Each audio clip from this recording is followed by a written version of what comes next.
and welcome back to my show.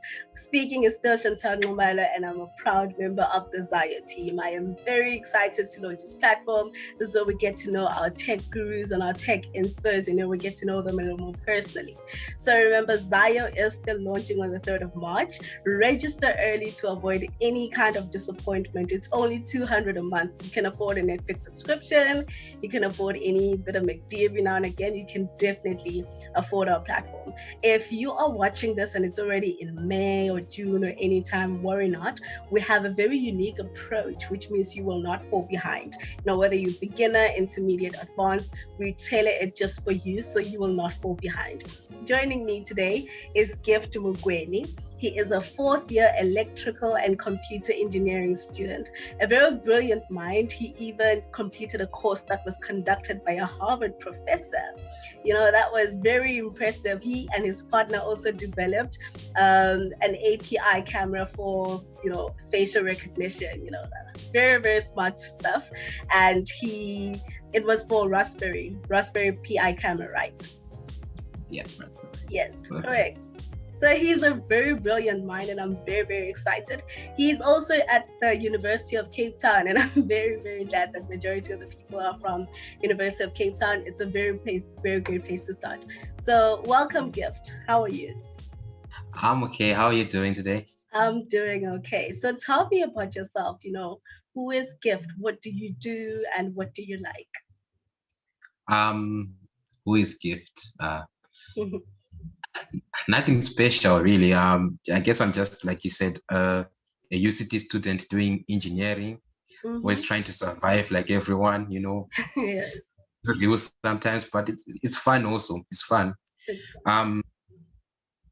What I do enjoy is I guess I kind of enjoy solving problems, which is why I ended up with engineering. Having free time always scares me, but yeah. So it's always fun, something to doing on the side, but yeah, I guess that's just me. Okay. So explain programming to me, because I know you are doing the degree, which means you know it, in depth. Explain programming. I really liked what you wrote when you were like, it's a computer. You speak to it. You have patience. It responds to you. You input something, it gives you something back. Explain that. That was very passionate when I read it. Oh, that explanation, it came from my high school teacher. When he was trying to explain what programming is. It's like, think of programming like you're trying to tell someone how to make a cup of coffee, right? He was like the first exercise he gave us, like, okay, take a piece of paper and write to me step by step how you make a cup of coffee. Yes. And when you start off like, oh, you know what, that's just easy. Get water, get a tea bag, boil it. Yes. You're done. And it's like, okay, but think about explaining it to an idiot, who would do exactly what you're saying. So you're saying get water with what? My hands, a cup, I don't know. Boil it, use what? A kettle, a stove. So that's how I kind of see programming. You're just saying, okay, I'm telling you exactly what I want to do. So that's why the patience is coming out. You do it step by step, saying, okay, I want you to take a cup from that cupboard over there. Then I want you to tap, put water, put the cup there, let the water flow until it's full, close it, do all that stuff. You tell them very, very slowly and patiently, because they will just listen to what you say. And that's kind of how I see programming. You make it sound very fun. You make me want to learn how to code. You make it sound so fun. What are some of your proudest moments in your coding career? Because I know, you're still a student, but I'm sure you've had proud moments where you're like, wow, I really outdid myself here. Sure, that's I've been debating with that one. That's a bit wild. But I guess the proudest one I had was sometime last year. I was doing an internship at a company called Skynamo. So what they did is they use something called GitLab, which is kind of like GitHub for managing your code and all that stuff, right? And then they wanted me, and then we use an IDE called VS Code, which I love. I've basically bonded with that thing. It's like my best friend. So like I've been using it for so long now, right? And then they said, okay, they want me to make an extension for it to read the comments on GitLab via VS Code. So like it was fun because I was using the thing that I always write to make code to make it better. So I was writing code for the thing that I used to write code. So it was kind of like a meta thing that was going on. So like it was just like I was like, okay, so I'm writing code to improve something that I write code on, so I can more code. So and then that just got fun. I'm sure your mind was blown every day you went to do it. You were like, listen. It was. I barely got it to work. I got it to work for like, let's say, I could see the comments of people. Like if someone makes a comment, like, oh, I can see the comment. So I could see everything people wrote for me. I just couldn't write back to them. And like up to now, I just couldn't solve the problem. And it's always like at the back of my mind, I'm like, just that one thing, if I could get it to work, just that one part. But like I still enjoy it. So like it wasn't a finished project, but it's definitely a fun project that I did. I mean, that was impressive. You know, that's like building your favorite car. You know, you can it's mind-blowing. So tell me about, you told me that your high school teacher was telling you about coding. I'm sure from when you were in high school to when you came to UCT to when you were second year, third year, you have definitely grown as a person. Your confidence has changed, your perception has changed, your dreams have changed. So how has coding changed you as a person from that high school person to here? I guess if I can think of how it changed, it kind of helped me like see things in a different light. Because like the thing whenever you're doing coding, right? It's always like it's like you're debating with yourself in a way, like there's the you who wants something to work and there's the you who's messing up. So like but like as I grew, like I definitely got like used to it, and I kind of learned like how to approach problems. Because like at the beginning I was always afraid whenever I was told I was trying to like do something like this. I would always be scared. I was like, how can I do this? It sounds crazy. I don't even think it's possible.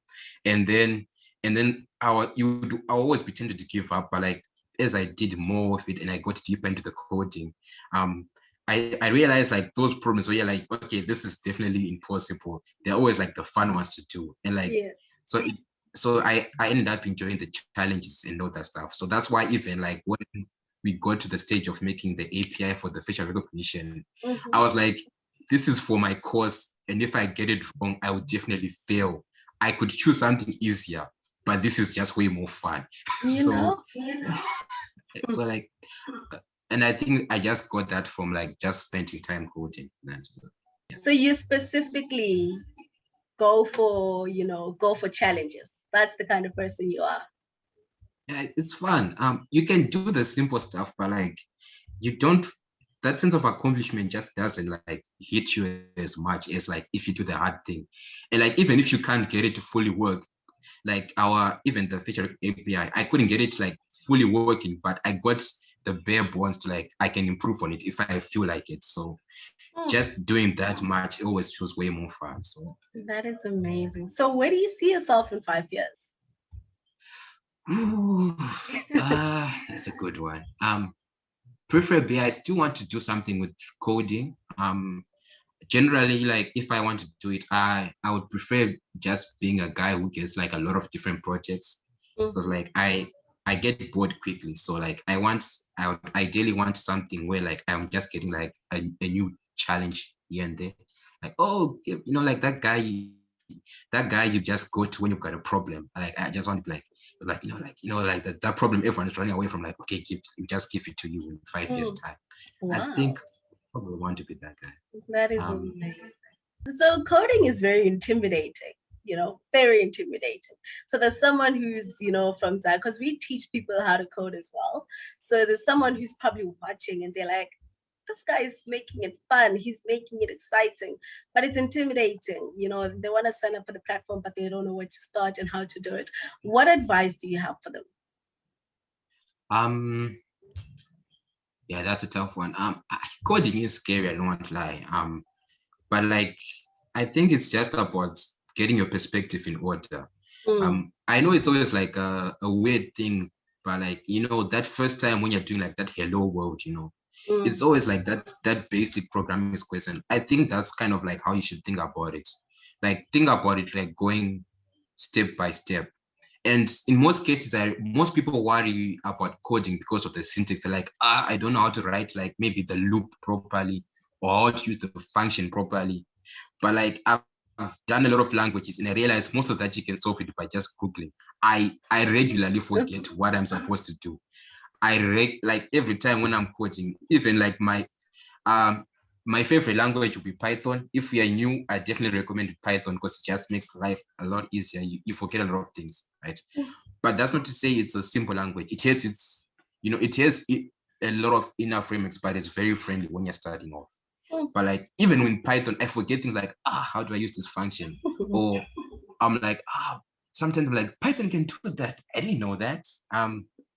So I one thing you shouldn't be intimidated like thinking about, you need to remember everything. I think that was the biggest mistake I was doing as a beginner. I thought I had to know everything when I'm coding, but most of the time I just Google my problems.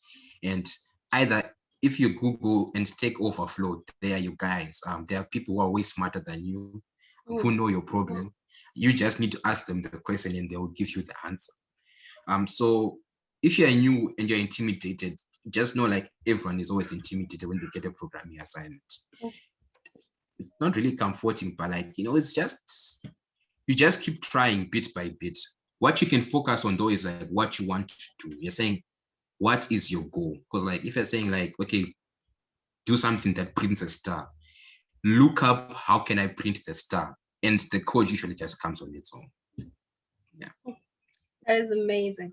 So yes, if you sign up for our platform, we will, because I know Googling will definitely help, but we will also offer you 24-hour tutors, which means, whether you are up at 3 a.m. coding, just doing some stuff, if you need help, there will be someone, like how Gift is saying, there's always someone better than you. There's always someone who knows what to do when you have a problem.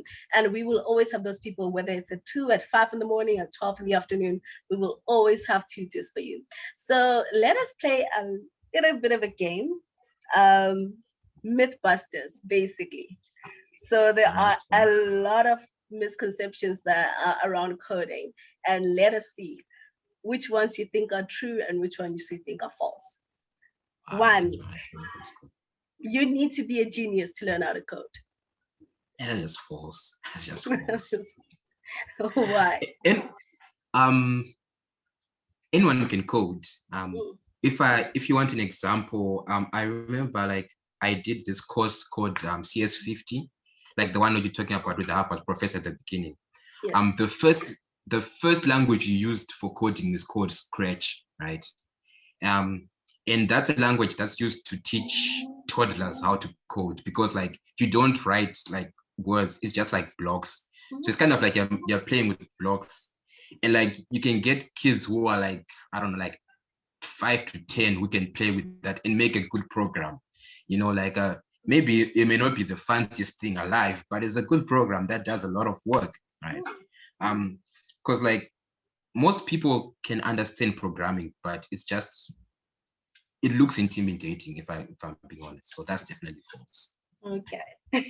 Question number 2. You need a degree to be able to code. Nah, that's false also. That's false. I learned to code in high school, so already I can't approve that. Oh, you learned how to, wow, amazing. By the time I got to university, I could code. So. Ooh, okay, number 3, it's a bit controversial because it's among programmers. Some programming languages are better than others. Myth or fact? I think it's true, but maybe not for what people are thinking about. It's true that some languages are better than others, but for certain purposes. For example, if I want to do something with like a lot of matrix, like with a lot of calculations and maths or something, you choose something like, I don't know, like MATLAB, or maybe something like Julia, which is presenting you. It's good for like calculations, right? If you want something that's like, I don't know, that's like you're doing like heavy programs with a lot of like complex relationships, maybe use something like Java or C++. If you just want something that's just like, quick and dirty, just to get something working, use Python. It's like Python is like your everyman guy. If you want something that will run quickly, you would use something like C. So some languages are better than others, but not in terms of like, it depends on the purpose that you want. Okay, so the answer is part myth. It's partly true, but it's not really true. Yeah, it's in between. Okay, so I know you're definitely going to say this is a myth, but I have to ask, is it true that coding is boring? Is it true that what? Coding is boring, because people were like, I don't want to code because I don't want to work a dead-end job. I don't want to be depressed because, I chose a boring job. Is it true? It depends. It depends on the need. The thing is, like, coding is boring depending on the problem you're solving. Right? Yes. Yeah. If I get a problem and I already know what I want to do, generally that's like a very boring. So I've gotten assignments like that where, like, I know exactly what I want to do. So like the joy of coding is gone. But like if you are getting something that's new and usually you don't know what you're doing, then it gets fun. Cry a bit, but that's it comes with the relationship. But yeah. Okay, I'll take that. It means if you'll always be challenged basically at coding, but sometimes you're not challenged and that can get boring. Yeah. Okay, so it's just like any job. Okay. Okay, fair. So last question that I have for you. You know how you were like coding is like like this program was your best friend, coding is like telling someone what to do and something. Do you think that there will be one point in our life where there's a robot uprising, where the things that we create turn against us? You know how we've watched iRobot, we've watched Marvel, Tony Stark's creation. We've watched all of those things, and it's a fantasy, but people can get worried about that. Do you think it's possible, or it's just sci-fi? I think it's possible, depending on how we treat the robots. Because like I do believe that at some point in time, someone somewhere will create a machine that reasonably behaves like a human being, probably even, right?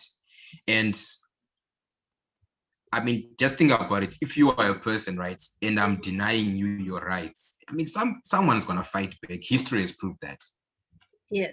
Even as people, when we get oppressed, we fight back. So if we're gonna make something that has intelligence and we can acknowledge, I can't say consciousness, probably, I don't know. But like if something is reasonably intelligent and you deny its intelligence and oppress it, it will fight back. It will fight back. So we need to be very careful on how much intelligence and free will we program as a human race. You see, that's the thing. I don't think it's in our control on that one, because if you think about it, like even from a technological perspective, right, there's some things that you create, but then they become way more than you expect. Like I remember people always give the example of like the internet. The internet started off with people just saying they want to send a message to each other. No one was expecting memes. No one was expecting like YouTube videos. No one is it's like behavior that comes as a result of our system. We made cars thinking we just want to shorten our distance, but like now we've gone so far beyond that. Now we have airplanes and stuff. It's just the nature of life. A robot will come that's reasonably intelligent, and eventually it will become smarter than us. Denying its intelligence is, I think, where the danger lies. Oh. Wow, that is a very, very interesting thing to think about. But I mean, if the intentions are good, we can only hope that we can control it and it's not going to be, the mass distraction. But I'm very, very, very happy to have, talked to you, because I've really learned a lot about coding. I'm very excited. It makes me want to code, and I hope that everyone who's here actually also is excited about coding as well. So do you have anything else to say? Any comment, any words of inspiration, any closing words? Just try out coding. just at least once, you know, just like if you're saying the Zaio thing, just try it out at least once, because you'll be surprised how far it can take you. And personally, when I started off, I was afraid of coding.